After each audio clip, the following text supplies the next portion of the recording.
Best of luck to anyone who ever tries to tell me to tone it down at a wedding. She-Hulk, attorney at law, or sorry, actually, just Jen, attorney at law. One of 3 gags that got a semi-decent laugh out of me. That first one being the switch on the title. Yeah, that was a little bit fun. So this is, as Jen herself describes it, a self-contained wedding episode. This is officially where I am going to give up any hope of the fourth wall breaks evolving in any significant way. Not that I was like pinning all of my hopes for the show on that, but I really did hope that they would become more just not even prominent, but like they would not just be the takes to the camera, that it would play more on the specifics of the medium, that they would be a little bit more integrated instead of just a couple of random asides. And this far in, I'm just going to say I need to stop hoping for that. I almost said stop expecting that. I never actually expected it. It just would have been nice. Again, a lot of this based off my love of previous She-Hulk work, Sensational She-Hulk or the Dan Slott run. Sensational She-Hulk had, some of the most bonkers fourth wall breaks I've seen in comic books. And, these are basic. They don't detract. There's nothing wrong with them. They're just not, they're not adding much. So I said that Just Jen was the first gag that got a laugh out of me. Second one had to do with the Mr. Immortal plot. First of all, I actually kind of like Mr. Immortal. He's one of those obscure characters who I rather enjoy, partly just because of the more you learn about him, the more you're like, oh, okay, because yes, he's immortal. That's basically his only power, though. He's not super strong. He's not super durable. He's definitely not indestructible. He just comes back if he dies.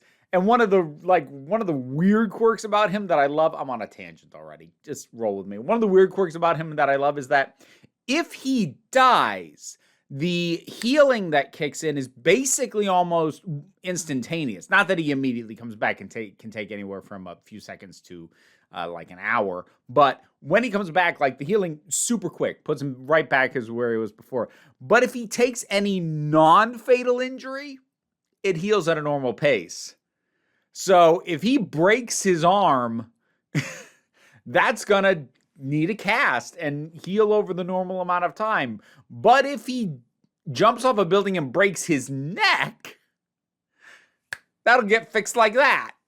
It's a weird quirks to the character. I kind of like it. And actually, it's fitting that he shows up here because John Byrne was the one who did Sensational She-Hulk in '89 and brought in things like the fourth wall. He didn't create She-Hulk, but he brought in things like the fourth wall breaks, and he also created Mr. Immortal. But the specific moment I really liked was when he had the 8 spouses in front of him, who are all starting to yell at him, and he starts to get out of his chair, and his lawyer just puts her hand on his shoulder, and I realized oh my God, he was going to jump out the window again. That was a good moment. I got a good laugh out of that.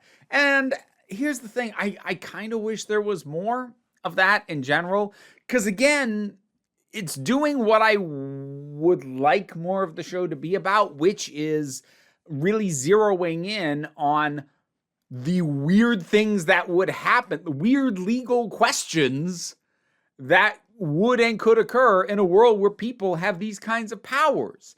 And this is, I'm not going to say like a particularly deep exploration, but this is an outcome that doesn't exist in our world. This is a legal situation that is unique based off the powers this guy has. And this is just what I want more of. And it's kind of weird to me that they just jumped over like everybody getting mad that they were all going to get the same cut when some of them had been married longer, like one of them had a kid.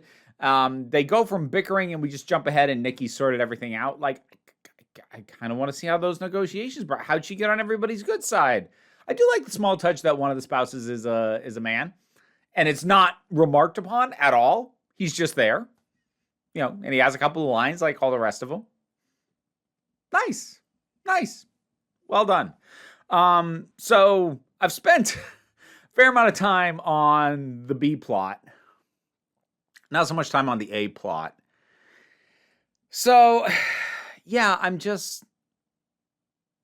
I can't say it's bad because it's not bad, but speaking purely on my tastes and what I would like to have, I would much rather have more of the unique and odd legal things that go on in a world like this than a fairly bog standard sitcom wedding episode, which is basically what this is. Jen shows up for the wedding of someone who she barely knows anymore, and it's all the awkwardness you would expect. Like, don't outshine me. Don't worry, we got you paired up with this great guy. It turns out to be a dog. Not that the dog thing is specifically a cliche, but like you knew there was going to be some kind of punchline involved in that. The bride is a bit of a bridezilla. Jen's going to be, very put upon. All this, like, this is such bog standard sitcom stuff. It's not even badly done bog standard sitcom stuff. I'm really picky about sitcoms. I'm not inherently pulled towards them.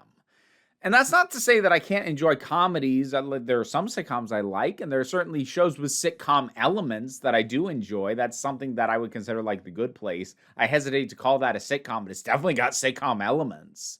But this is just taking the tropes out of a genre that is just not. It's not usually what I'm here for. And I probably wouldn't be tuning in for were it not starring a character who I like. So I don't know. I just find myself in an odd place with this. I did say I laughed one other time. So there was one thing that got me a laugh in this one, and it was strictly a physical humor gag. Just the physicality of Jen not having transformed yet, but doing this sort of drunken lunging punch at Titania and just falling straight down. Like Titania just sidesteps and looks at her, and she just that was well comically timed. Yeah, that was fine. I laughed at that. But that's kind of it for most of it. I will say, here's an odd thing. Once I realized they were going to be getting into this whole forums, like, we're going to cancel She-Hulk, how do we kill She-Hulk? If you told me in advance that was going to be something the show would do, I'd probably say I'm not sure that's a good idea. Because it's the kind of thing that I get why creators feel like they should address, but is often best left like just don't. Like for instance, there's one episode, and I think it's the first season of Harley Quinn that like tries to address like reaction of certain kinds of DC fans towards what that show was, and the episode itself is fine, but the framing device that has that element to it, it's real painful. I actually hate those scenes, like deeply hate them. So, despite that being my gut level response, I'm actually interested to see where this is going. And maybe part of this is because, I'm friends with people who have been targeted by sites like that. And so far, what they have presented about it feels accurate. Now, it'll obviously get blown up into cartoonish, superhero, sitcom-y, all three sort of proportions as it goes on. I have no doubt. But I think I can appreciate that the way that it's put forward, the types of posts, the type of site, the tone of it, and also the not knowing, do you tell someone they are being targeted by a site like this?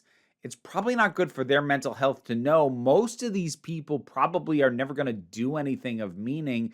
But then again, if they do, shouldn't somebody know? Is it better to know that these people are after you? Or is it better to just try and avoid finding out and just don't engage in any way, even in terms of finding out that they know who you are and hate you. These are honestly handled pretty straightforwardly. And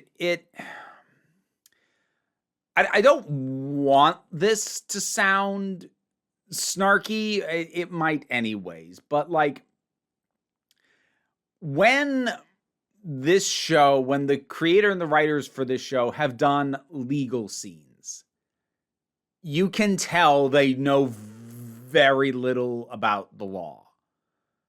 But something about the way this is presented to me says this is based much more off an actual understanding of what this is actually like. And again, I have no doubt that it'll blow up into something ridiculous by next episode, if not towards the end.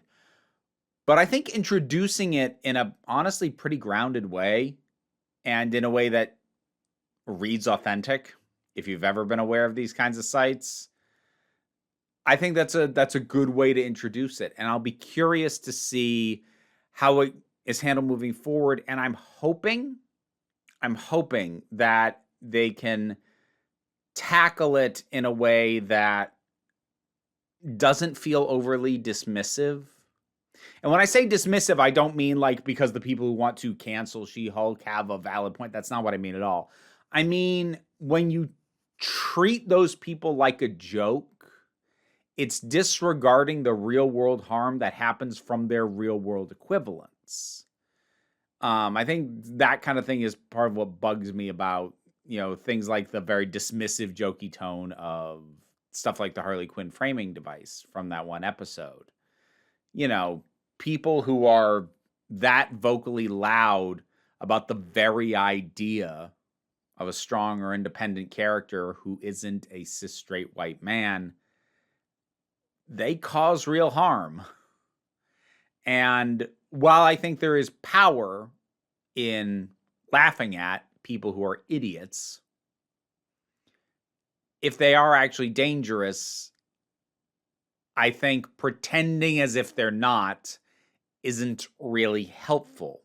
There is a way, and it's not easy, but there is a way to balance making fun of how stupid these people are while still acknowledging that they're dangerous. You want a crash course in that, you can check out the movie Jojo Rabbit by Taika Waititi, who does something along those lines with he makes the Nazis look absolutely absurd and ridiculous and stupid, but never lets you forget that they're dangerous.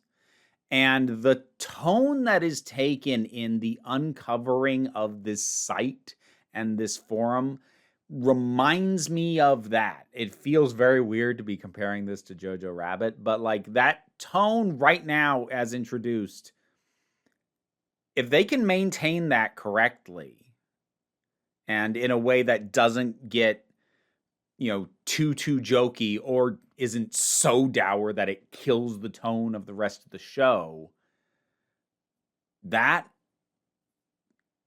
could actually be something that turns me around on the back half. We'll see. I'm really curious on this plot thread. What were your thoughts about this episode of She-Hulk? I didn't really have too much to say about much of the episode proper, but whatever your thoughts were, drop something down in the comments. Let's talk about it. Patreon's what pays the bills, allows me to do this as my living. I know some people are going to be asking me, where's the review for Andor? I spent most of today just in editing mode, so I did not get to it, and that's why this review is coming out as late in the day as it is. I will try and have a review of the first 3 episodes of Andor out tomorrow. I'm not promising, but that is what I am hoping to do. So, thank you very much. Comments, as I said, like, share, subscribe also help. I plugged the Patreon already. I went off on an Andor ramble, so now I've lost my train of thought. But in any case, don't worry too much about it. Take a relaxed attitude around here so you can come on back next time you need a break. Time to give my thanks to my highest supporting patrons. That would include Robin Moore, Zubin Lutfullah, Tarak, the thing that goes doink in the anime, Oliver B., Melinda Walters, Emu Delkey, Theotha Boyd, Becky Sparks, Fernabi Likes the Poodle, Zach, Idolin, Tracy Scrabbit, Angry Casperl, Adam, RDL Taylor, Shane Ross, Shaylee Gourlay, Brendan LaRose, and TT. If you want your name said while these guys try and distract me, consider looking at the rewards on my Patreon.